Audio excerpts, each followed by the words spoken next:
ROG sepertinya belum akan pernah berhenti nih ya, terutama buat ngeluarin akan gaming device, terutama untuk yang paling basic, yaitu laptop gaming mereka. Di mana demi mereka mempertahankan akan pasar gaming yang memang masih bisa dibilang banyak banget peminatnya. Dan oleh karena itu, kali ini kita akan kembali lagi nge-review sebuah refreshment dari laptop gaming terbarunya ROG yang juga sudah dilengkapi dengan internal terbaru dari AMD. Seperti apa detailnya? Let's check it out.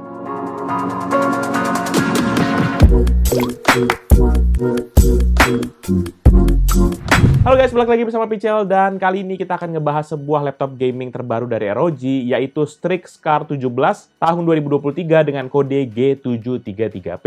Laptop gaming ini punya spesifikasi sebagai berikut. AMD Ryzen 9 7945HX, RAM 32GB DDR5 Dual Channel 4,8 GHz, storage SSD NVMe dengan kapasitas 1TB, integrated GPU AMD Radeon 610M dengan sharing memori sebesar 512MB, discrete GPU NVIDIA RTX 4090 laptop dengan dedicated memori sebesar 16GB, dan layar IPS panel 17,3 inci 8-bit dengan resolusi 2560 x 1440 atau Quad HD dan refresh rate sebesar 240Hz.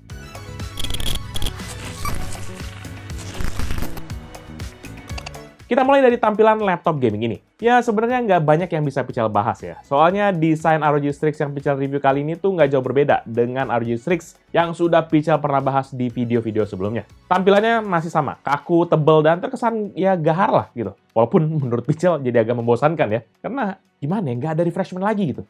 Dan kalau memang laptop ini punya gender, ini tuh terkesan laki banget gitu loh. Bang. Ditambah lagi tim color-nya berwarna abu-abu gelap yang mengarah ke hitam, menambahkan kesan tegas pada laptop gaming ini. Kemudian pada display cover-nya tentu saja ada sebuah logo ROG di bagian sebelah kanan yang dilengkapi juga dengan LED di sekitarnya yang membuat logonya ini jadi berpendar pada saat laptopnya sedang aktif. Dan kayaknya laptop ini mau jor-joran banget soal identitas gamingnya, makanya pada area engsel pun terdapat juga sebuah teks ROG besar dengan base color yang lebih terang dari warna keseluruhan bodinya. Ditambah lagi dengan adanya RGB light bar yang mengitari hampir setengah dari keliling laptop ini, membuat menonjol lah gitu. Kita bisa setting nih, akan RGB light bar-nya ini menggunakan aplikasi Armoury Crate. Sejauh ini gimana? Udah kelihatan gaming banget kan nih laptop?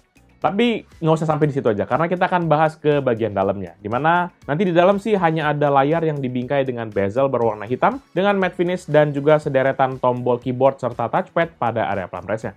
Lalu di sisi bawah hanya terdapat beberapa pad karet untuk kaki-kaki pada laptop ini, serta grill-grill ventilasi untuk jalur udara pada bagian atas, dan sepasang grill audio di bagian bawah. Sementara kalau tanya untuk sisi build quality, maka laptop gaming ini memiliki dimensi 39,5 x 28,2 cm, dengan ketebalan sekitar 2,34 cm, serta dilengkapi dengan material body yang terbuat dari bahan metal aluminium alloy pada bagian display cover dan juga body frame-nya.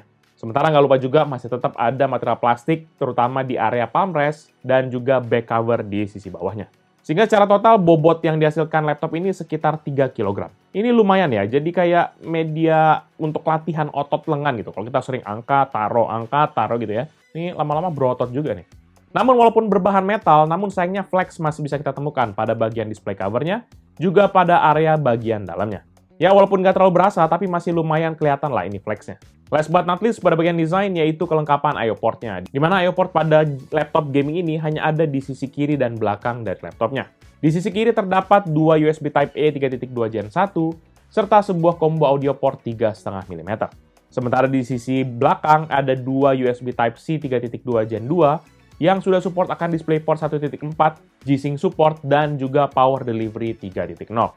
Selanjutnya masih di bagian belakang ada satu port Full HDMI 2.1B FRL atau Fixed Rate Link yang sudah support akan resolusi 4K 60 fps. Serta ada 2,5 GB Ethernet port dan sebuah charging port. Kalau urusan port, Pichel to be honest kecewa. Sayang sekali, karena setelah kemarin kita disuguhkan dengan device-device yang bahkan jauh lebih tipis, lebih mungil, portable gitu ya, di mana mereka udah pakai port USB 4.0 gitu ya. Sekarang ini balik lagi ke settingan pabrik, USB 3.2. Ya, at least walaupun portnya lengkap, tapi kurang up to date. Jadi kayak greget gitu. Kayak sambel kurang pedes gitu. Ih.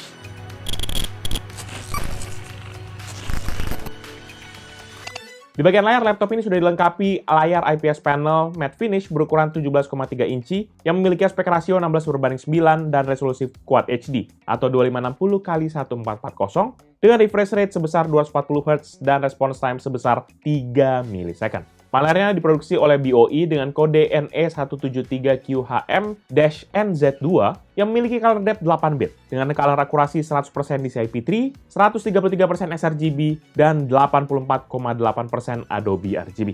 Untuk tingkat kecerahan maksimumnya pun, panel ini mampu menghasilkan hingga 320 nits dan kontras rasio 1000:1. Dan nggak hanya itu aja, karena layar laptop gaming ini juga sudah menggunakan fitur NVIDIA G-Sync compatible. Sehingga ya lebih bagus lah, meminimalisir akan stuttering terutama dalam sesi gaming yang cepat. Ditambah lagi dengan refresh rate 240 Hz dan response time sebesar 3 milisecond, menjadikan layar laptop gaming ini bisa menampilkan gerakan-gerakan yang cepat pada game-game kompetitif, secara akurat dan juga lebih real time. Lebih lanjut nanti secara fisik sih layarnya memiliki bezel layar yang mirip-mirip dengan seri ROG Strix yang sudah pernah kita bahas, yaitu hanya 0,5 cm di sisi kanan dan kiri, 1 cm di sisi atas yang juga terdapat webcam, serta 2,5 cm di area paling tipis di bagian bawah, dan juga 3 cm di bagian yang ada logo ROG Strix-nya. Nanti layarnya ini ditopang oleh 2 buah engsel di sisi kiri dan kanannya, dan saat terbuka nanti layarnya mampu membuka hingga maksimum 150 derajat. Di sini Pixel nggak terlalu banyak concern, tapi at least akhirnya enak lah pakainya 150 derajat gitu.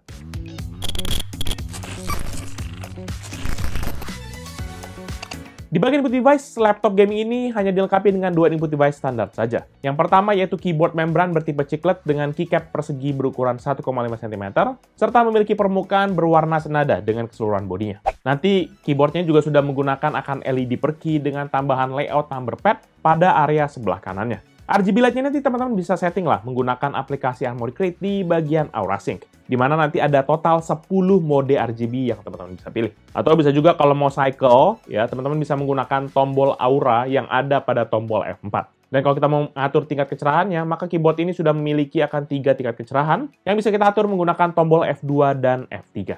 Lalu dari segi pemakaian, maka feedback key-nya ini terasa memang tactile lah. Memang berasa kayak tipikal laptop-laptop gaming. Dan travel distance-nya juga tergolong dekat, yaitu sekitar 0,2 mm saja. Yang membuat typing feel-nya tuh jadi kayak berasa feedback-nya cepet dan empuk juga di ujung jari kita. Dan buat yang penasaran gimana feedback-nya, berikut ini deh contoh suara feedback dari keyboard-nya. Check this out.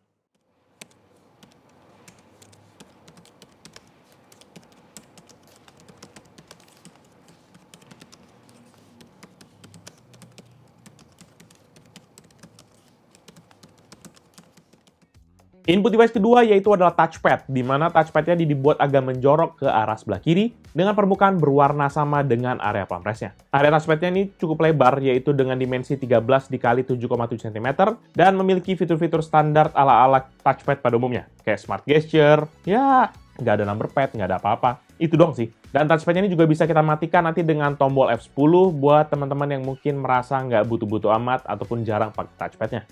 Secara feedback sih touchpad-nya ini mirip lah sama keyboard-nya. Permukaan touchpad-nya tuh kayak smooth, bikin jari-jari kita tuh agak lebih mudah lah untuk kita bergeser-geser di atas dari touchpad-nya. Dan nggak terlalu berisik ujung-ujungnya. Buat yang penasaran, berikut ini contoh suara feedback dari touchpad-nya. Check this out.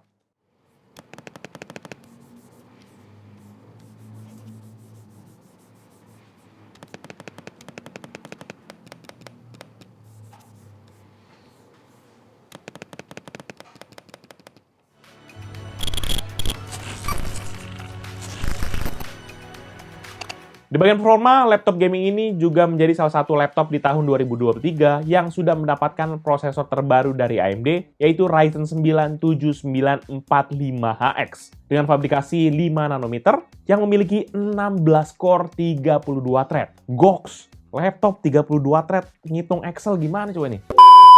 Prosesornya nanti juga memiliki base frekuensi sebesar 2,5 GHz dan boost maksimum sebesar 5,45 GHz, serta base power sebesar 55 Watt dan maksimum TDP hingga 75 Watt.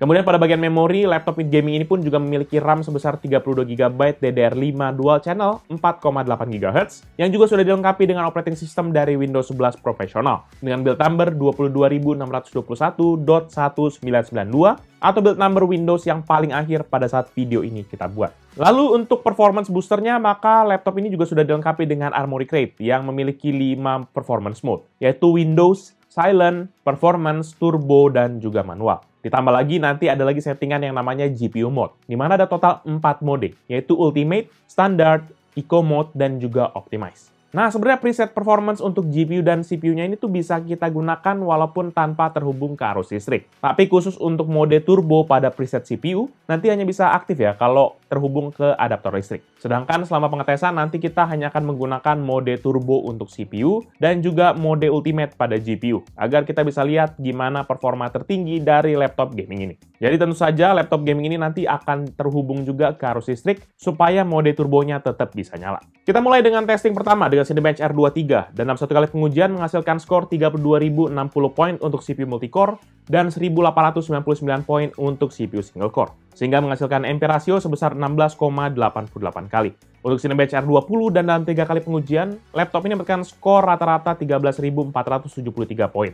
Ini dia perbandingan dengan laptop dan PC yang bisa pernah review.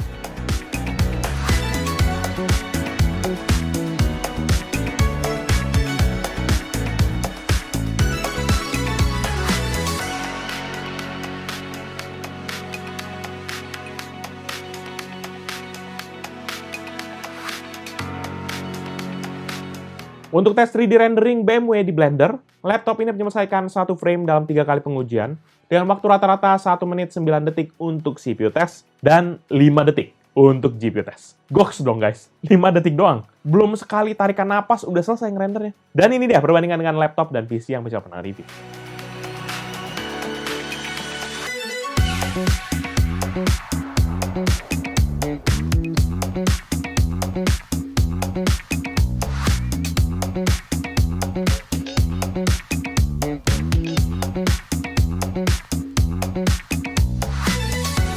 Untuk tes rendering Pixel Premiere Benchmark di Adobe Premiere, maka laptop ini berhasil menurunkan jack 15 klip 4K dengan format H264 dan juga preset quality 4K dalam waktu 6 menit 8 detik. Ini dia perbandingan dengan laptop dan PC yang Pixel pernah review.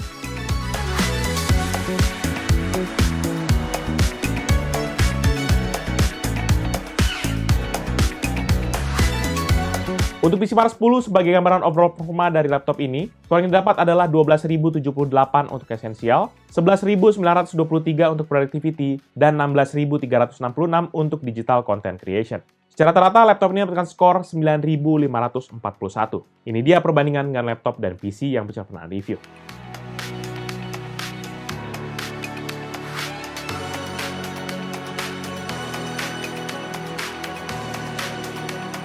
Beralih ke bagian grafis, laptop gaming ini dilengkapi juga dengan integrated GPU yaitu AMD Radeon 610M yang memiliki 2 computation unit dan terdiri dari 128 unified pipeline serta bekerja di frekuensi 1,9 GHz dan masih memiliki arsitektur RDNA 2 dan sharing memory default sebesar 512 MB. Di balik itu ada juga discrete GPU yang nggak kalah gokilnya yaitu RTX 4090 laptop yang memiliki spesifikasi 9728 CUDA cores, dedicated memory 16 GB GDDR6, base clock 1,46 GHz, boost clock 2,04 GHz, memiliki 304 AI cores dan 76 RT cores serta TGP up to 150 Watt. Dan yang pasti ini sudah mengadopsi akan teknologi yang namanya Advanced Optimus, di mana teknologi sudah pernah Pixel bahas di laptop gaming yang lain, di mana terkait dengan switching antara integrated dan juga discrete-nya gitu ya. Dan kalau teman-teman mau tetap penasaran ataupun melihat penjelasannya, bisa klik link di atas sini. Dalam pengetesan GPU, nanti kita akan menggunakan aplikasi 3D Mark x Spy. Untuk integrated GPU grafik, maka dia mendapatkan skor 690 dan CPU skor sebesar 10.948, sehingga rata-rata skornya adalah 802 poin. Sementara untuk discrete GPU grafik mendapatkan skor 21.985 dan CPU skor sebesar 13.776. Sehingga rata-rata skor adalah 20.181. Ini dia perbandingan dengan laptop dan PC yang Pixel pernah review.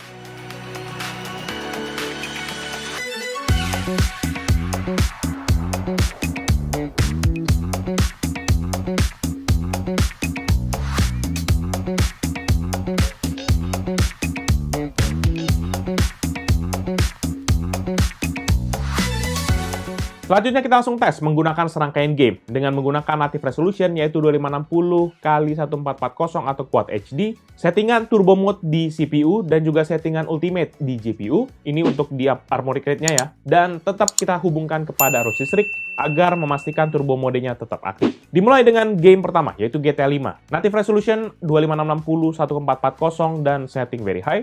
Average frame rate di 147,7, maksimum 188,2 dan minimum 4,5 FPS. CSGO native resolution dan setting high, average frame rate di 379,2, maksimum 399,9 dan minimum 294,4 FPS. Dota 2 native resolution dan setting best looking, average frame rate di 277,9 dengan maksimum 325,6 dan minimum 224,6 FPS. Untuk FIFA 22 native resolution dan setting ultra, average frame rate di 397,4, maksimum 457,2 dan minimum 54,7 FPS. Untuk di Sims 4 native resolution dan setting ultra, average frame rate di 182,7, maksimum 190,6 dan minimum 46,7 FPS. Lanjut, Cyberpunk 2077 dengan native resolution dan setting ultra, average frame rate di 123,9, maksimum 171,7 dan minimum 102,2 FPS. Untuk Need for Speed Unbound dengan native resolution dan juga setting ultra, average frame rate di 129,4,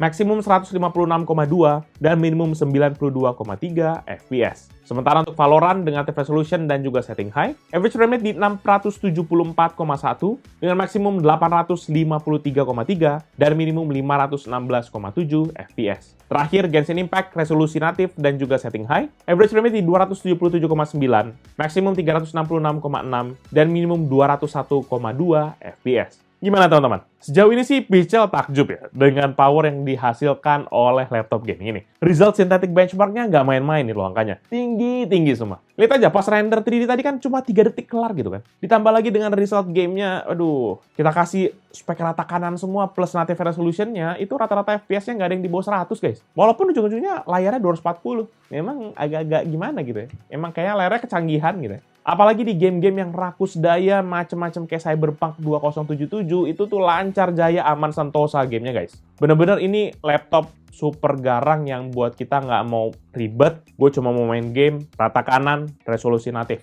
Ini laptopnya. Bener-bener. Harusnya udah sampai selesai di sini aja. Nggak ya? Oke, kita lanjut ya. Kemudian di bagian storage sudah ada juga SSD NVMe 1TB dari Hynix Semiconductor yang menggunakan interface PCIe 4.0. Sementara untuk kecepatan storage-nya via Crystal Disk Mark, maka untuk sequential 1MB dengan 8 tas 1 thread sebesar 7,4 GB per second untuk membaca data dan 6,4 GB per second untuk menulis data. Sedangkan untuk urusan data kecil random 4 KB dengan 1 tas 1 thread ada di 66,0 MB per second untuk membaca data dan 188,1 MB per second untuk menulis data. Dan di balik performa tersebut, maka kita penasaran untuk lihat gimana cooling system dari laptop ini. Dan rupanya laptop ini sudah dilengkapi dengan ROG Intelligent Cooling System yang menggunakan mekanisme vapor chamber pada bagian internal laptop, di mana sudah dilengkapi dengan sepasang kipas arc flow dengan 84 bilah, dan ada juga 4 buah exhaust fan yang tersebar di sisi-sisi laptop, dan yang pasti ada thermal grizzly compound sebagai media penghantar panas dari chip CPU dan juga GPU-nya kepada heatsink-nya. Untuk menguji kemampuan coolingnya, maka laptop ini dites dalam ruangan ber-AC dengan suhu ruangan sekitar 22 hingga 24 derajat Celcius, armory crate di Windows Mode, dan tetap tercolok pada adaptor listrik. Tapi nanti pada saat stress test, Pichel akan coba ubah modenya menjadi performance, lalu kita naikin lagi kepada mode turbo, supaya kita bisa sama-sama lihat perubahan performance pada laptop gaming ini. Kita mulai dalam keadaan idle, maka laptop ini berada di range CPU usage 1,6%, temperatur 61 derajat Celcius, daya 25,5 watt, dan frekuensi yang berada di 2,7 GHz, yang sempat sesekali spike beberapa kali hingga ke level 4,1 GHz. Kemudian saat kita stress test dengan Adreno 4, maka frekuensi prosesornya ini langsung naik ke 4,8 GHz, temperatur 93,1 derajat Celcius, dan daya 121 watt. Tapi pergerakannya itu hanya sekitar 10 detikan aja, karena setelah itu powernya drop ke 93 watt, yang terus melandai hingga stabil di level 88 watt, dan suhu di 86 derajat Celcius. Sementara untuk frekuensinya sendiri masih bertahan di 4,5 GHz. 10 menit kemudian, modenya Pichel ganti ke mode performance. Tapi ternyata nggak ada pergerakan yang signifikan. Powernya masih di 88 watt, yang suhunya juga naik ke 93 derajat, dan frekuensinya di 4,3 GHz. Lalu lanjut lagi 10 menit kemudian, Pichel ubah modenya kepada mode turbo, dan langsung deh, powernya tuh naik turun nggak beraturan. Dengan maksimum power di 105 watt, dan di minimum 93,5 watt atau rata-rata 101 watt. Sementara untuk frekuensinya tetap stabil di rata-rata 4,5 GHz dengan suhu yang cenderung stabil di 96 derajat Celcius. Setelah itu pengetesan kita akhirkan dengan skor di frekuensi 4,5 GHz, suhu di 96 derajat Celcius, dan power di 102 Watt dengan total durasi pengetesan selama 46 menit dan 47 detik. Kemudian untuk suhu bodi laptopnya sendiri dalam kondisi battery test modern office, maka setelah 1 jam pengetesan, suhu panasnya ini terfokus pada area yang selayar, yang juga merupakan area ventilasi pembuangan udara panas dari internal laptopnya. Di titik ini sih panasnya rata-rata berada di 39 derajat, dengan maksimum 47,4 dan minimum 32,6 derajat Celcius. Sementara untuk sisi bawah laptop, panasnya terfokus pada area grill ventilasi bagian tengah yang berada di lokasi chip CPU dan juga GPU-nya. Di mana pada daerah ini panasnya rata-rata 41,8 derajat, dengan maksimum 45,4 dan minimum 35,9 derajat Celcius. Selanjutnya di scanner kedua, pada saat stress test, maka area panas masih terpusat di titik yang sama dengan testing sebelumnya. Di mana pada area ini panasnya berada di rata-rata 36,9 derajat, dengan maksimum di 47,2 dan minimum 30,5 derajat Celcius. Dan pada sisi bawah laptop, panasnya juga terfokus pada area chip CPU dan juga GPU-nya. Di mana pada titik ini memiliki panas rata-rata 45,1 derajat, maksimum 59,2 dan minimum 33,9 derajat Celcius. Kemudian pada saat gaming test dengan turbo mode, maka area suhu panasnya mirip dengan yang waktu stress test tadi. Di mana pada area ini memiliki panas rata-rata 39,2 dengan maksimum 48,3 dan minimum 32,8 derajat Celcius. Sementara pada sisi bawah, area panasnya juga masih sama di lokasi chip, CPU, dan juga GPU-nya. Di mana pada titik ini memiliki panas rata-rata 55,6 derajat, dengan maksimum 60,4 derajat, dan minimum 40,7 derajat Celcius. Kalau kita lihat dari data-data tadi, maka teknologi ROG Intelligent Cooling System ini sepertinya ya sedikit banyak ada membantu lah dengan menekan suhu panas yang dihasilkan di laptop gaming ini. Terbukti memang kalau maksimum suhu yang dihasilkan ini baru menyentuh 60 derajat Celcius pada saat kita gas bermain game. Itu pun juga sudah menggunakan akan turbo mode. Tapi kalau teman-teman masih mau lebih adem lagi, saran Pichel ya tetap bantu aja dengan cooling pad eksternal. Karena mau nggak mau tadi prosesornya juga masih udah nyentuh 90-an, hampir mau 100 derajat Celcius, yang which is menurut Pichel berarti itu tandanya bisa jadi sudah throttling ataupun hampir-hampir throttling gitu.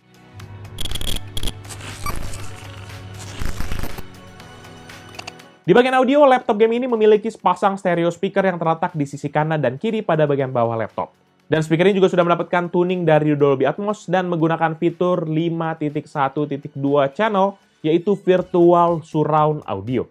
Kalau dari pengalaman Pichel sih, memang audio yang dihasilkan laptop ini imersif lah. Efek surround-nya juga masih berasa, apalagi pas dipakai ngegame. Ini kerasa banget, kayak suara-suara tembakan dan juga jalan-jalannya gitu. Cuma, ini kalau Pichel mentokin ke volume maksimum, baru berasa. Kalau Pichel set di medium sampai low, ya biasa aja sih suaranya. Jadi tetap Pichel saranin, kalau buat kita para gamers profesional, harusnya enggak ya. Teman-teman udah pasti tahu lah. Ya pakai headset gaming aja. Selain supaya gaming experience-nya lebih dapat, dan juga nggak ngeganggu orang-orang di sekitar kita gitu.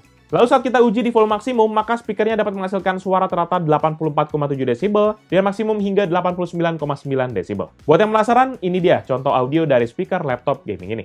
Check this out.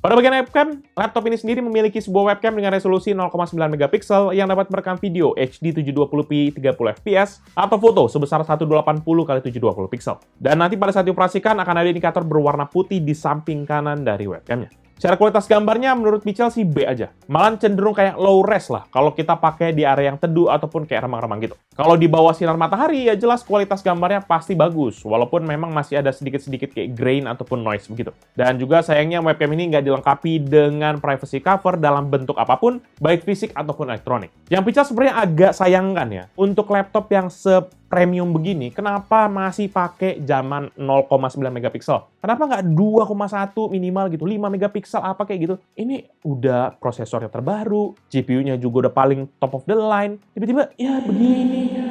Ampun dah. Yaudah deh, daripada penasaran, ini dia contoh hasil dari webcamnya.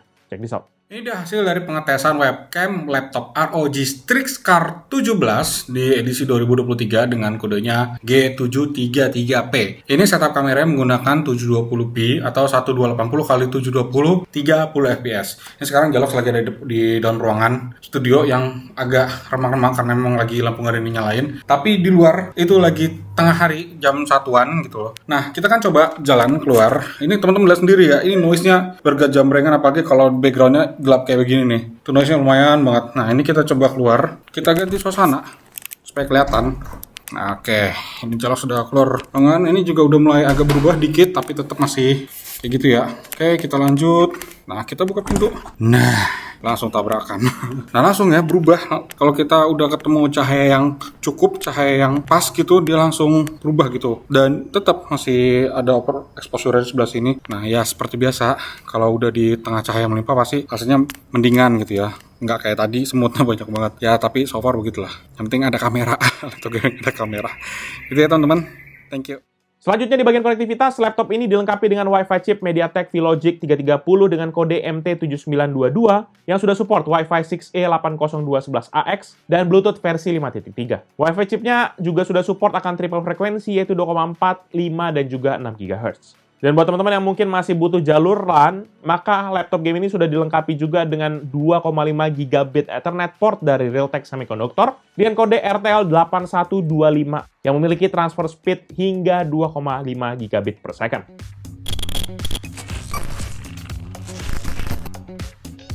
Sementara sisi baterai sudah ada baterai internal bertipe lithium polymer dengan kode CA1N2013-T yang memiliki kapasitas 90.000 mAh. Dalam pengujian baterai menggunakan PC Mark 10 dengan skenario Modern Office tanpa menggunakan discrete GPU dan dalam mode Windows, maka laptop ini dapat bertahan selama 1 jam 48 menit dari 100% hingga 2% baterainya. Daya tahan baterainya sangat mengecewakan.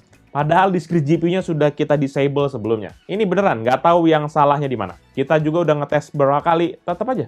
Ini buset dah, mau dipakai kuliah, baru kayaknya introduction udah habis kali ini baterainya. Sementara saat kita menggunakan mode gaming full brightness dan juga mode Windows, maka laptop ini hanya dapat bertahan selama 54 menit dari 100 hingga 3% baterainya. Fix, seperti yang sudah-sudah, memang laptop ini kayaknya akan adalah sahabat dari PLN. Ini nggak bisa jauh-jauh dari colokan listrik. Dan nanti untuk pengisian dayanya, laptop ini dibekali dengan charger yang memiliki output maksimum 20 volt dan 16,4 ampere, atau setara dengan 330 watt. Dalam pengisian dayanya di mode Windows dari 0 hingga 100%, nanti dia membutuhkan waktu selama 1 jam 46 menit dalam kondisi layar laptop hidup dan sedang tidak digunakan. Sementara untuk pengisian daya melalui port Type-C-nya, untuk kali ini tidak Pichel lakukan, karena Pichel nggak punya charger dengan daya yang sama dengan charger bawaan, dan sudah pasti pengisian dayanya akan memakan waktu lebih lama dengan charger Type-C yang Pichel punya saat ini. Makanya di-subscribe dulu, biar ada modal nih, biar kita bisa beli charger yang mahalan. Nice.